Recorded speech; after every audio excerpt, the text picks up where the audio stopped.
అత్తయ్య గారు ఎంతో హడావుడిగా వెళ్ళిపోతున్నారు. ఏంటి సంగతి? కంగారు కంగారుగా, జుట్టు కూడా సరిగ్గా లేదు, జడ సగం సగం వేసుకున్నారు, గబగబా కంగారు కంగారుగా అన్నం తింటున్నారు. ఎక్కడికా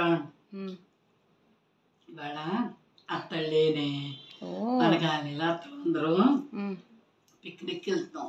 ఓహో, మళ్ళీ అక్కడ ఏదో వాడు పెట్టిదాకా ఆగాలి కదా. ఎందుకు వచ్చింది మన ఇంట్లో కొంచెం తినేడిపోతే వదిలిపోతుంది.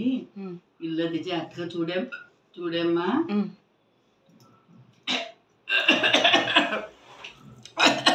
ఏమిటి ఏమి చేస్తున్నావు? అయ్యయ్యో, మీ పొలం మారింది కదా అత్తయ్య. పొలం మారితే లోటతో కొడతారే, చేత్తో కొట్టాలి, చెంబుతో కొట్టరు. వెళ్ళా ఇప్పుడు నేను వెళ్తున్నాను, తీసుకెళ్ళకుండా వెళ్తున్నానని కోపమా అండి? నాకు ఏది నువ్వు సవ్యంగా జరగనివ్వట్లేదే.